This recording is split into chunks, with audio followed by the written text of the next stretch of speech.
자, 오늘은 요한계시록 11장 10절을 함께 공부하는 시간이죠. 요한계시록 11장 10절을 함께 보도록 하겠습니다. 요한계시록 11장 10절 말씀. 이 두 선지자가 땅에 사는 자들을 괴롭게 한 고로 땅에 사는 자들이 그들의 죽음을 즐거워하고 기뻐하여 서로 예물을 보내리라 하더라. 한 번 더 읽을까요? 이 두 선지자가 땅에 사는 자들을 괴롭게 한 고로 땅에 사는 자들이 그들의 죽음을 즐거워하고 기뻐하여 서로 예물을 보내리라 하더라. 자, 사도 요한은 11장 3절에서 두 증인의 사역에 대해서 어떤 단어를 사용했죠? 바로 예언하리라 라는 단어를 사용했습니다. 그래서 이 두 증인이 구약에 나타난 그 선지자들의 그 연장선상에 있다는 것을 암시를 한 적이 있죠. 자, 10절에 이제 오면은 두 증인이 하나님의 선지자임을 구체적으로 이제 언급을 하고 있습니다. 요한이 언급하는 이 선지자라고 하는 단어는 이 계시록 13장 11절 이후에 등장하는 이 마지막 때에 땅에서 올라오는 짐승, 바로 이 땅에서 올라오는 짐승이 뭐예요? 거짓 선지자죠. 이 거짓 선지자와 대조적인 그런 관점에서 언급하고 있다는 것을 우리가 주목할 필요가 있습니다. 따라서 기사와 표적을 행한다는 사실만으로 참된 선지자를 분별할 수가 없다고 하는 거죠. 왜냐하면 계시록 13장에서 거짓 선지자가 뭐 어떤 기적을 행하고 있어요? 13장 12절 이하에 보면은 그 큰 이적을 행하되 사람들 앞에서 불이 하늘로부터 땅에 내려오게 하고, 그 다음에 15절에 보면은 그 짐승의 우상으로 말하게 하고, 이런 놀라운 기적을 이제 행하고 있기 때문이죠.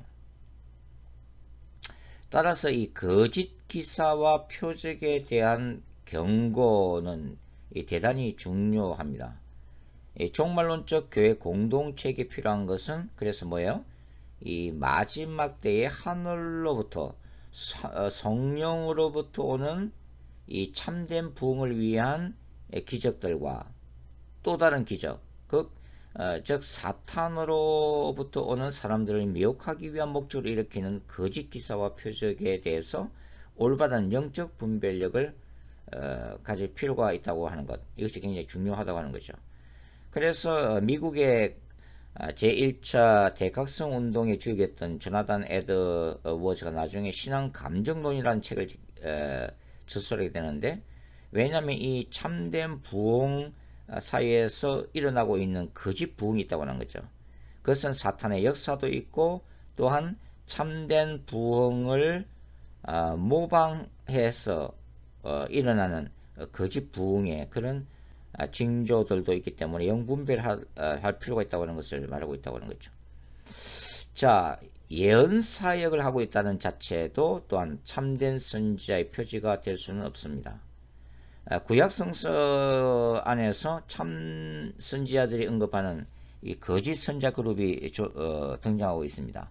거짓 선지자들도 여호와께서 가라사대라고 저게 말하고 있죠. 그러니까 하나님의 이름을 빙자하고 있다고 하는 것입니다. 그러니까 자기들이 전하는 메시지가 하나님으로부터 왔음을 강조하고 있다고 하는 거예요. 예레미야 28장에 보면은 거짓 선지자 누가 등장하고 있어요? 하나냐가 등장하고 있습니다. 자, 예레미야는 예루살렘의 임박한 심판을 계속해서 선포를 하고 있었죠. 그런데 하나냐는 보면은 뭐라고 설교를 했어요? 두 해가 가기 전에 바벨론으로 가져간 여호와의 집 기구들이 돌아올 것임을 선언하고 있습니다. 그러니까 바벨론으로 비롯 하나님의 백성들이 끌려가긴 했지만 두 해가 가기 전에 회복될 거라고 하는 겁니다. 그래서 예레미야는 뭐라고 얘기를 하고 있냐면 이 평화가 있을 것이라고 예언하는 이 선지자는 그 예언자의 말이 응한 후에야 하나님이 보내신 선지자임이 입증될 것이라고 주장을 하고 있습니다. 결국은 참된 선지자의 예언은 그것이 열매를 맺음으로써 참된 진리임이 입증될 거라고 하는 거죠. 자, 요한계시록 2장에 보면은 두아디라 교회 공동체 안에 존재했던 거짓 여선지자 이세벨이 나오고 있습니다. 이 이세벨은 두아디라 교회의 많은 성도들을 하나님의 이름으로, 예수 그리스도의 이름으로 미혹했다는 것을 볼 수가 있죠. 그러니까 예언을 하고 있다는 그 자체, 말씀을 전하고 있다는 그 자체, 예수 그리스도의 이름을 언급하고 있다는 그 자체, 그리고 그가 어떤 놀라운 기적을 행하고 있다는 그 능력만으로는 그가 참된 선지자임을 분별할 수 없다고 하는 것입니다. 이것은 마지막 때에 더욱더 분별하기 어려운 혼란의 시대가, 미혹의 시대가 올 거라고 하는 것입니다. 자, 계시록 11장에서 이 두 증인은 십자가의 스티그마를 가졌다고 기록을 해놓고 있습니다. 그러니까 두 증인이 고난을 당하고 순교를 통해서 이들이 비로소 하나님이 보내신 참된 선지자임이 입증된다고 하는 것입니다. 즉 참된 선지자의 증거는 예수 그리스도를 위해서 고난과 순교의 죽음을 죽을 수 있는 바로 그 궁극적인 헌신에서 열매를 맺고 빛이 나고 있다고 하는 것이죠. 자, 그 다음에 우리가 생각해 봐야 될 게 뭐냐면 이 땅에 거하는 자들이라는 이 신학적인 의미입니다. 자, 사도 요한은 이 땅에 거하는 자들과 하늘에 거하는 자들을 요한계시록 11장과 13장의 투쟁관계 속에서 서로 날카롭게 대립시키고 있음을 볼 수가 있죠. 12장에 보면은 하늘과 그 가운데 거하는 자들이라는 표현이 나오는데, 그것은 이 12장에 나오는 다른 표현, 이 땅과 바다라는 의미와 서로 대조를 이루고 있습니다.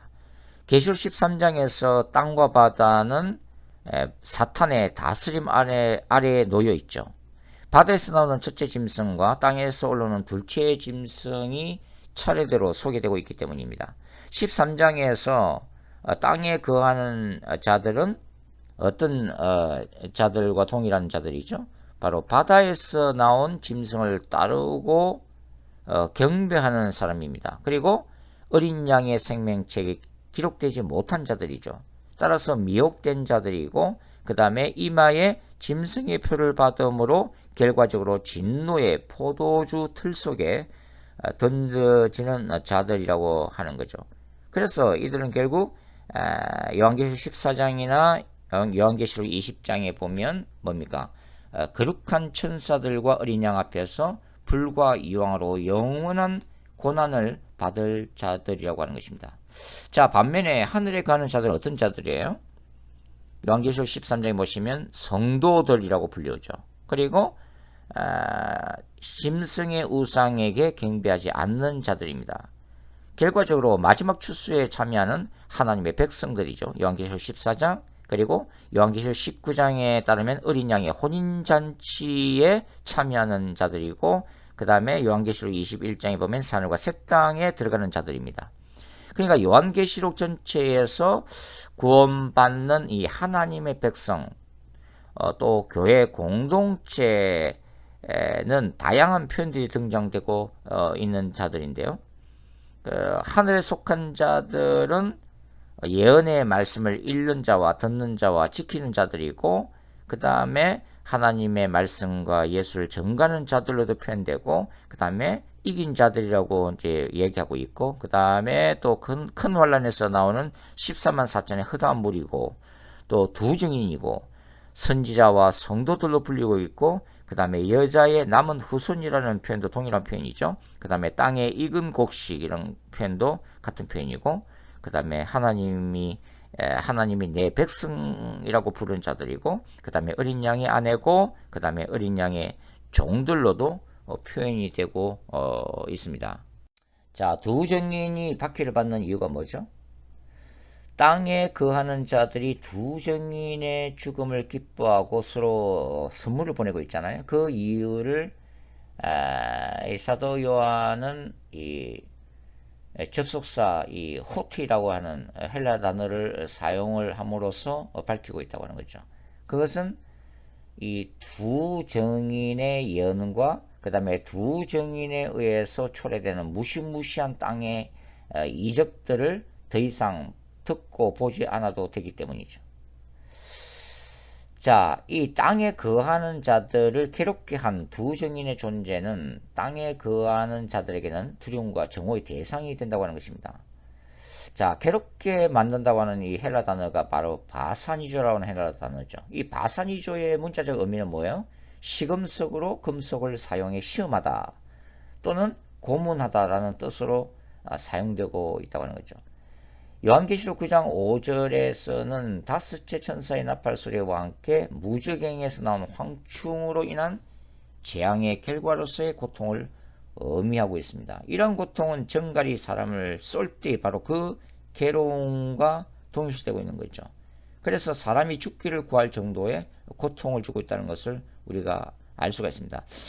이 단어는 요한계시록 12장 2절에서 아이를 해산하는 여자의 고통을 제외하고는 이 요한계시록 안에서는 지옥을 의미하는 고통으로 대부분 표현되고 있는 것을 우리가 알 수가 있죠.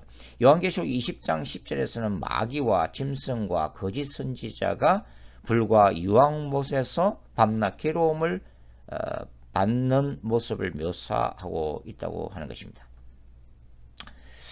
자, 요한은 환상 가운데 일어나는 이 요한계시록 9장의 황충재앙을 통해서 불신자들이 당할 지옥의 고통을 언급을 하고 있습니다. 하나님이 이 황충재앙의 심판이 임하는 그날에는 사람들이 죽기를 구하여도 얻지 못하고 죽고 싶으나 죽음이 저희를 피해가도록 5달 동안 일정한 그 고통의 기간을 정하실 것이라고 하는 거죠. 그 이유는 뭡니까? 하나님이 이런 환난을 허락하신 이유가 뭐예요?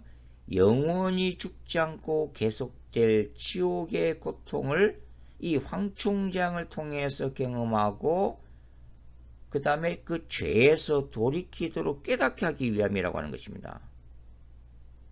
그러나 이 요한계시록에 따르면 이 지옥의 상징인 불과 연기와 유황으로 인해 사람 3분의 1이 죽어나가는 이 6째 천사의 나팔 재앙에도 불신자들은 그 인간의 교만과 강팍감 때문에 끝까지 회개치 않을 것임을 기록하고 있다고 하는 거죠. 요한계시록 9장 13절부터 21절입니다. 마찬가지로 이 계시록 11장에서 두 정인이 이 하나님께 받은 마지막 때의 진리인 이 은혜의 말씀을 전하고 또 그들을 통해서 모세와 엘리야에서 나타난 동일한 기사와 표적들의 증거가 나타나도록 하나님이 역사하시는 이유는 뭐예요? 땅에 거하는 자들의 양심을 괴롭게 함으로 인해서 뭡니까? 그들이 이 찔림과 고통을 통해서라도 하나님께 회개하고 영원한 지옥의 고통을 피하도록 하기 위함이라고 하는 거죠. 그러나 두 정인의 죽음으로 인해서 그 괴로움을 면하는데 일시적으로 기쁨과 즐거움을 얻은 땅에 가는 수많은 사람들이 뭐예요? 궁극적으로는 영원한 지옥의 고통과 괴로움 속에서 몸부림을 치게 될 거라고 하는 것입니다. 왜냐하면 수많은 사람들이 끝까지 회개하지 않기 때문이죠. 자, 우리가 10절에서 이 두 정인과 그 다음에 두 정인을 미워하는 땅에 거하는 자들이 두 정인을 기뻐하게 될 거라고 하는 이 종말론적인 상에서 우리가 뭘 이제 생각할 수 있냐면 바로 두 정인의 이 성경적인 세계관, 두 정인의 성경적인 영성과 그 다음에 이 비성경적인 세계관, 세속적 세계관이 서로 충돌하고 있다는 것을 우리가 읽을 수가 있습니다. 그러니까 서로 상반된 세계관을 소유하고 있다고 하는 거죠. 요한이 기록하고 있는 계시록 11장의 두 정인의 세계관은 뭡니까? 종말론적인 야훼 하나님의 거룩한 전쟁을 수행하는 초자연적인 영적 전쟁 세계관이라고도 할 수가 있죠.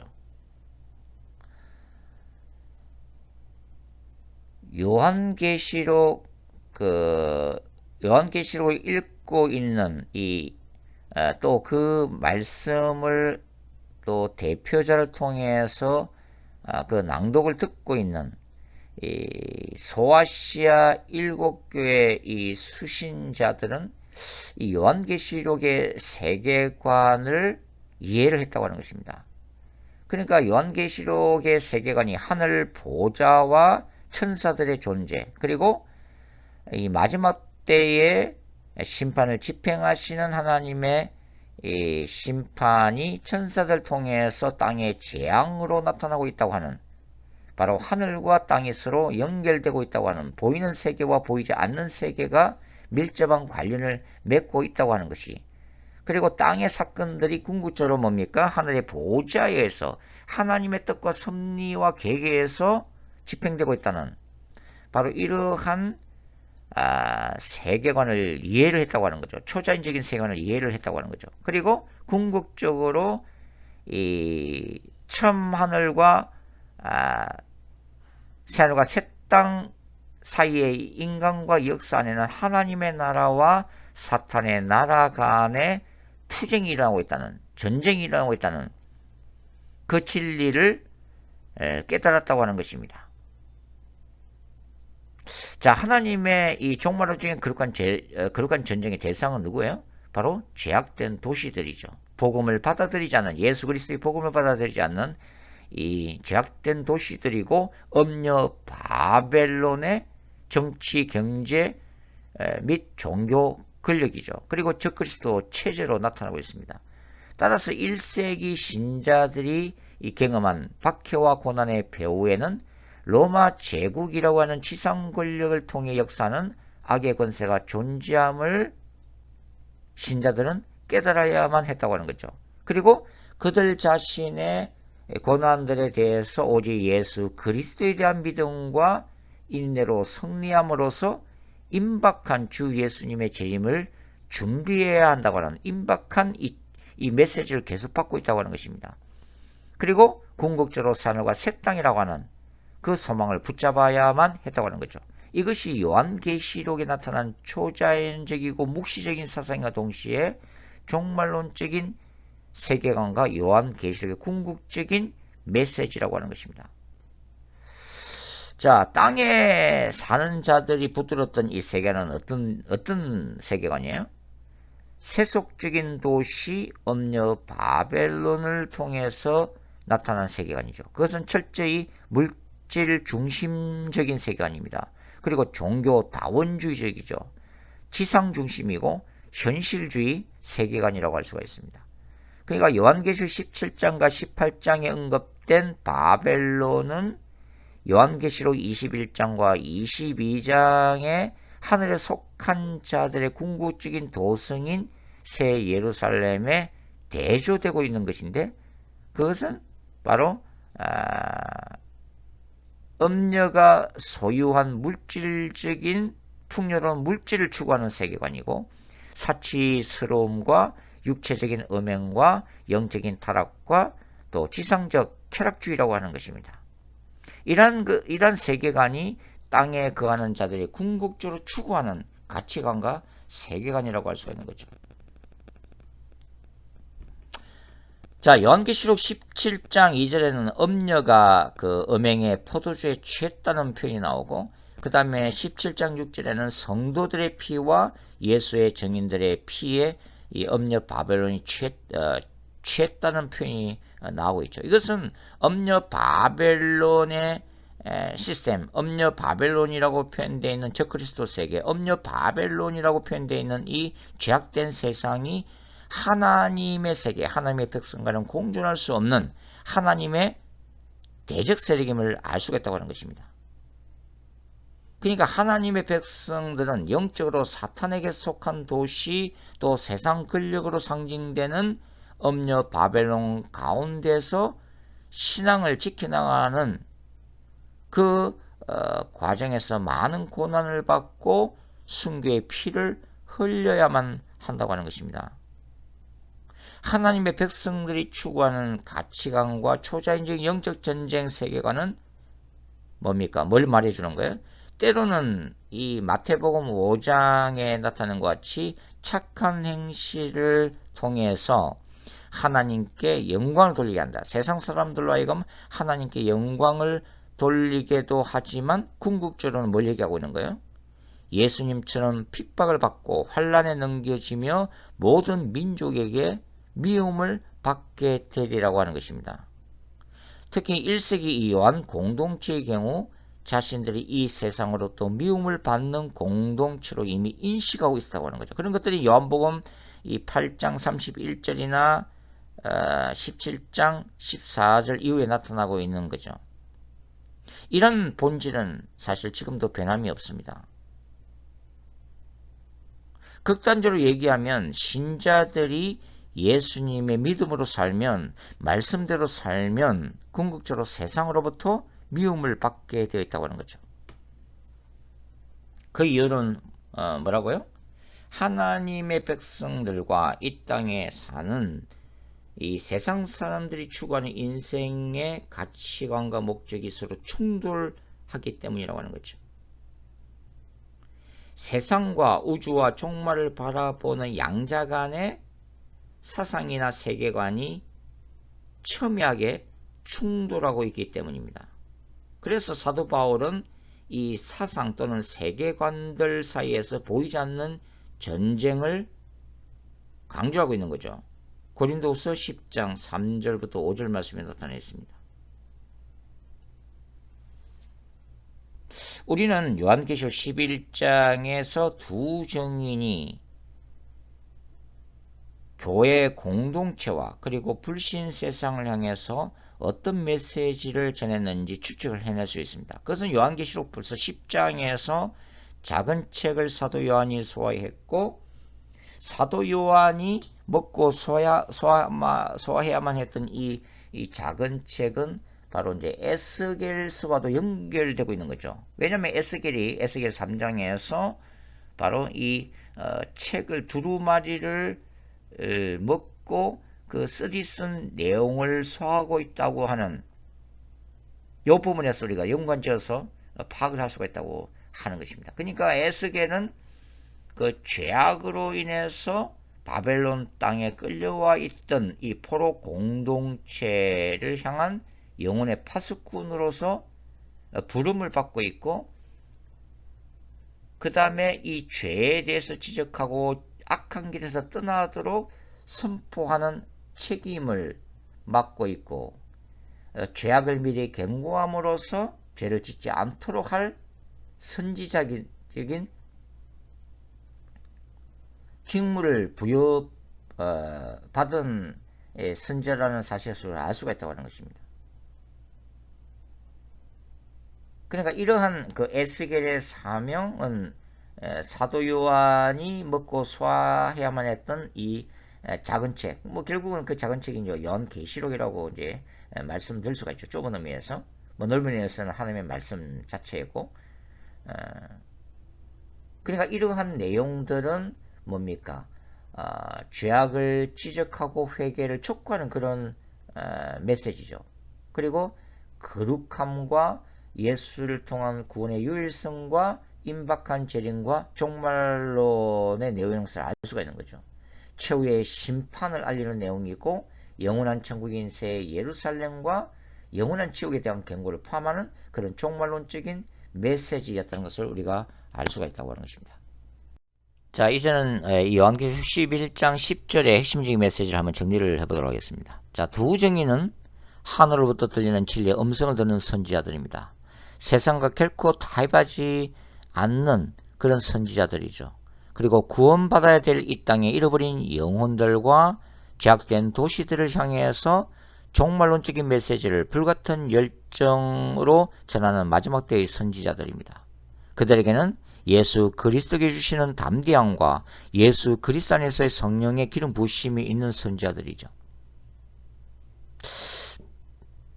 자, 이러한 이 두 증인의 메시지, 또 이러한 두 증인의 영성을 가지고 마지막 때를 살아내는 기독교 공동체의 영성과 사역은 결국은 대조되는 이 사탄적인 영성, 세속적인 세계관을 가진 이 땅에 사는 많은 사람들로부터 궁극적으로는 비판과 박해를 받게 될 거라고 하는 것입니다.